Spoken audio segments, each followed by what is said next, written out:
They rushed me over here, no one's even here. Oh, there.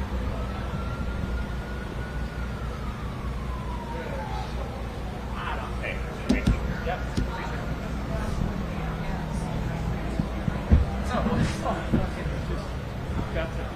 Be back. Be quick, wait for the airport. You got Mickey? Yeah. 7:55 departure. I know, there's Orlando had a 7:45. I think the extra 10 minutes will be. I don't know, if we could get delayed and there's no sleep. Oh, you need to make a phone call? Probably. Oh, you're going to make it. Yeah, 5:24. She said, you're good? We're good. Yeah, we're live.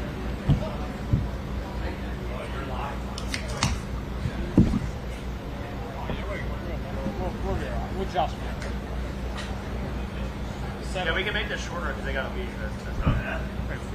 We good? 2 questions. All right. Hello and welcome to the post-race press conference for the FXR Spring Creek National presented by Frescados. I'm Michael Antonovich, and I'll host today's conversation with the front runners at round 24 of the SMX World Championship. The 450 class will join us first today as Team Honda HRC's Jet Lawrence claimed his 7th overall victory of the summer with 2-1 finishes. Teammate Hunter Lawrence scored second with 1-2 results, and Red Bull KTM's Chase Sexton earned third by going 3-3. As always, please state your name and affiliation when we pass the microphone around, and I'll open the discussion with this. Jet, can you take us through the day to very different motos, from the incident at the start of race 1 to clawing your way back to a dominant showing in race 2 and lapping all the way up to 15th place? Yeah, first one I had a really good start and just tipped it over, and yeah, just worked my way back to second and just couldn't make it back to HJ, but second one was able to make a good start again and then try and just ride with no mistakes and not make that same mistake twice, and we just pulled it off. Hunter was there the entire time. He was riding really well, but no, it was a good moto. Scott Yarjo, Moto Now. Hunter, another second to Jet. Obviously, it's great. You know, you guys are brothers. You won too. You have a minute and 20 seconds over fourth place. So incredible riding. But what is your thought on the track in that second moto? You know you have to beat Jet for the overall, and are you frustrated pulling off? Yeah, I'm just trying to go fast. It's as simple as that. It's not rocket science. I'm just trying to go faster to catch him. And yeah, I'm frustrated after because I want to win. So I think it's everyone can almost probably imagine in their head what I'm thinking out there, because it's not that crazy of a thought. It's just exactly what it is. And I guess Chase, I think you're 30 or 40 seconds back. You have kind of a front row seat to the pace that they're running. What do you need to do to be better? Go faster down the hills. I was losing a lot of time, and after about 15 minutes, I said, I think I'm just going to get to the next race and not try and kill myself down these things. For me, they felt really, really sketchy, and the track was very fast, so I was just a little bit uncomfortable, but also, they kept the same pace the whole time and just pulled away. So they were riding really well and looked like they were really comfortable. So, we lived to fight for another weekend, and I just want to get better and better. I feel like my early laps were better today, but just really slow. I think I could have walked down the hill faster than I was going.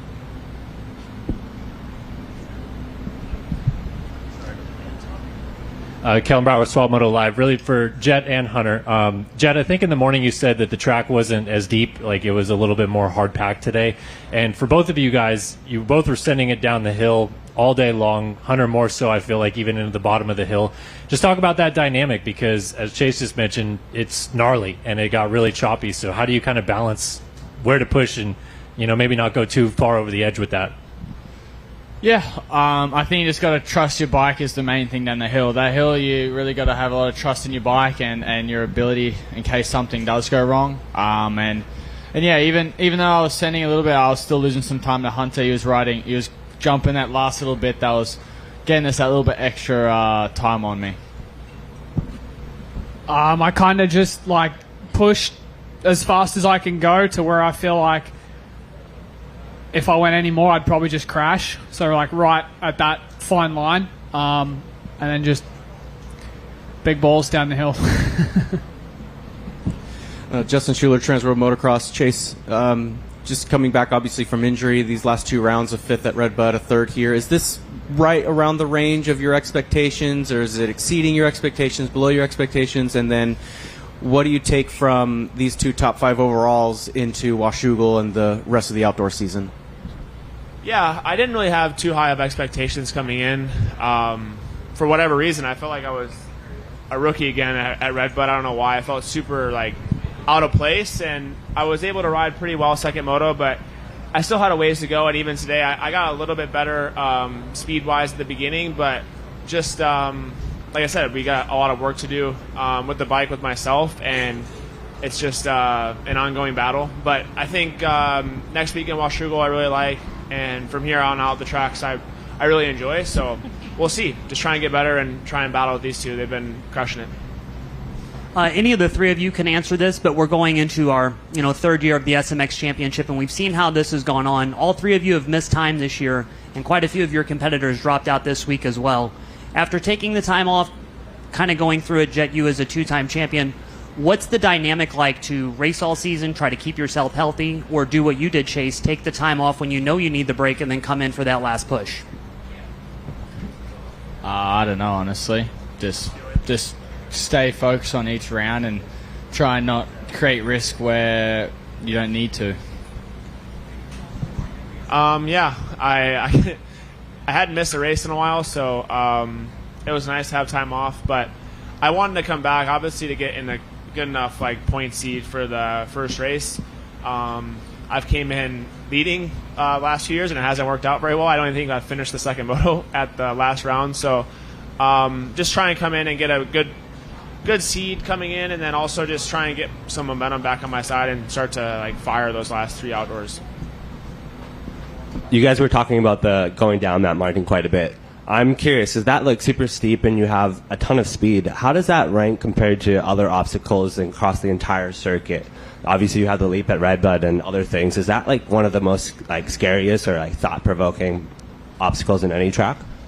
Yeah, it's definitely one of the gnarliest. I mean, with how rough it gets, if you went over there now and walked down it and seen some of the bumps and how big they are, and then realize how fast we're going down it, it puts things into a pretty respectable perspective. Thank you, boys, very much. Congratulations.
We're good?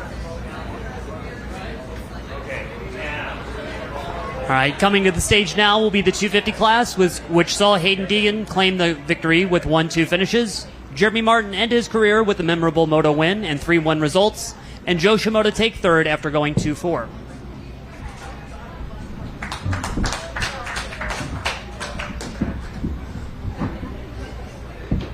Okay, although we usually open this with the winner, and respect to you, Hayden, Jeremy, you're the only thing that anybody wants to talk about today. So can you take us through that 2 incredible starts and then that second moto to do the dream?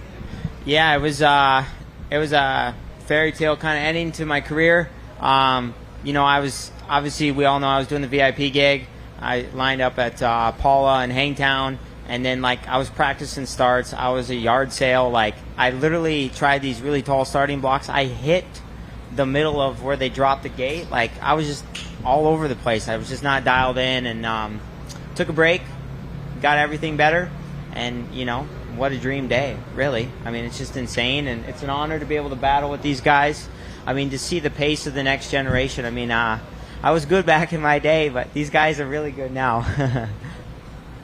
Scott Yarjo, Moto Now. I mean, you mentioned the pace of the next generation, but yet you're out there and you win the second moto. Is that a surprise to you? What were you expecting? I mean, to be honest, I was terrible the first 2 rounds. If I would have gone 5-5 today, that would have been a win for me. I mean, obviously I got a little bit of a gift. Deegan got off to a not as good of a start as me in Moto 2, and then Joe lost his rear brake, and then he went off the track like a wildcat. And so I got gifted there, and I just ran with it. And I was like, man, I'm definitely kind of tired, but these are the last laps of my professional career, and I said, you got that dog in you, let's go. Jeff Bieber, Whiskey Auto Media. This is also for Jeremy.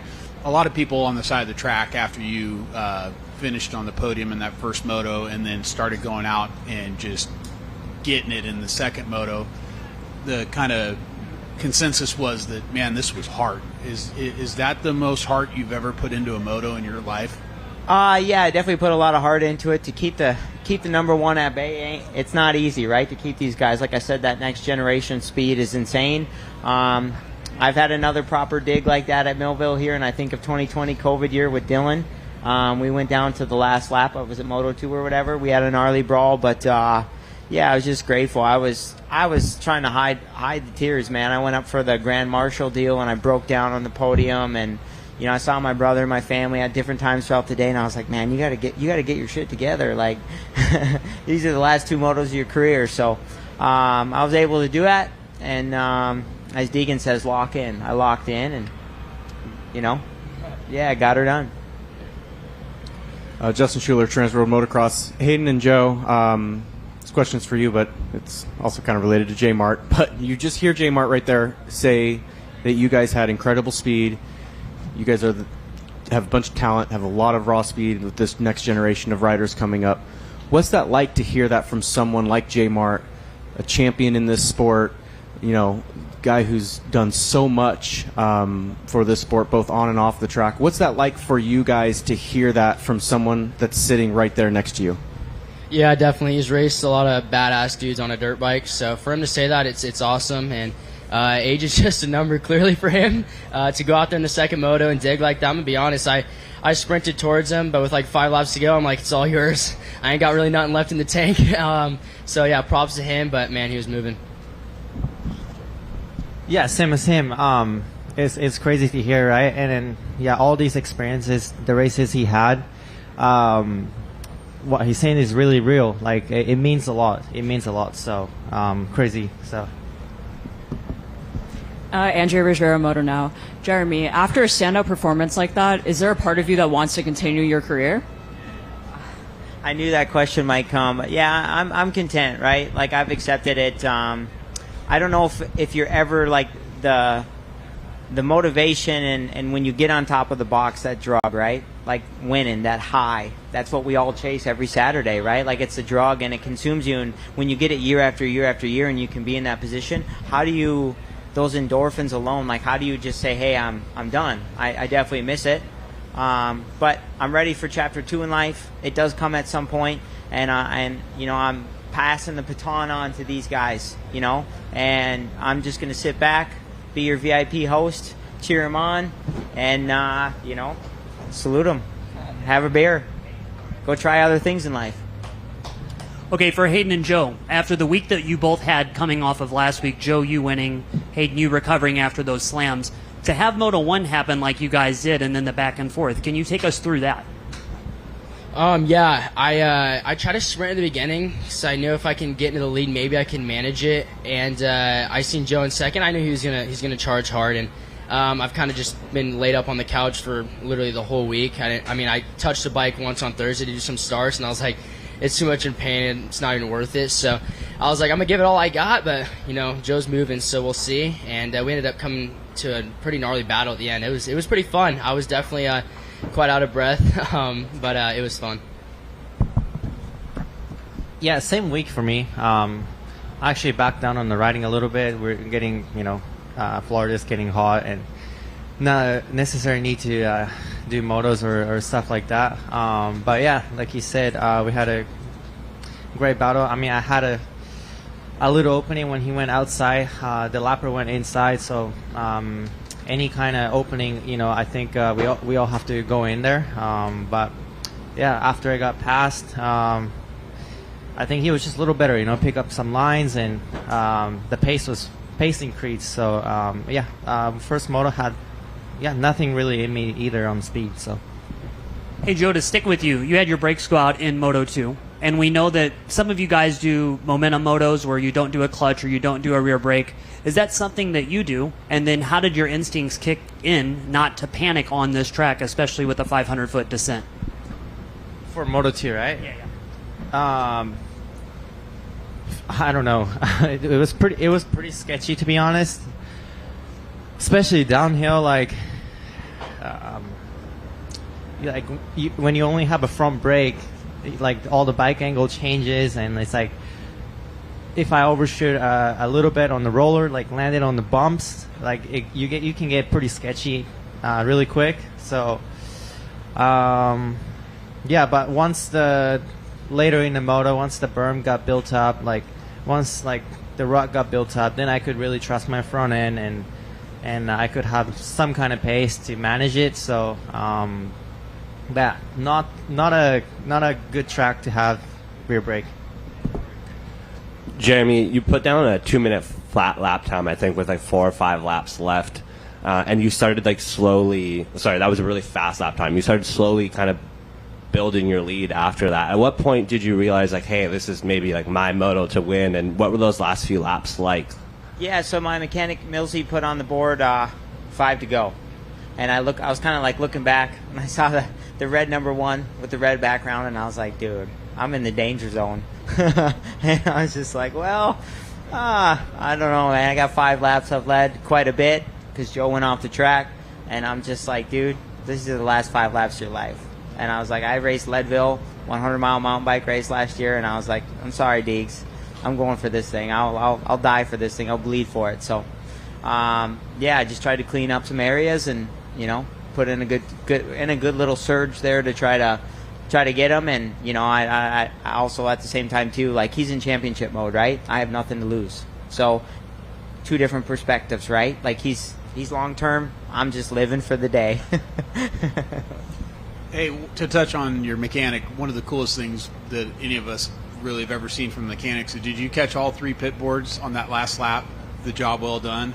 Yeah. And what did that mean to you to have the team do that for you? Yeah, it meant a lot. I mean, just, these guys there's a lot of bikes, a lot of moving parts going on in this team. There's 8 250 riders, right? 4 of them unfortunately got injured, and that's how I got the opportunity in the first place, right?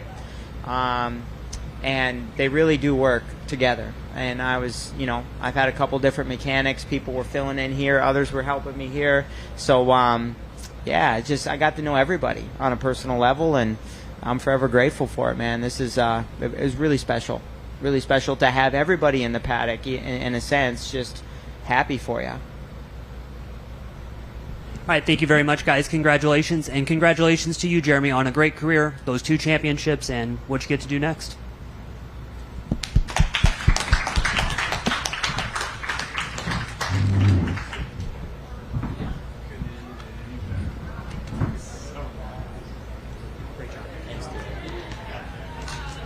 Thank you, guys.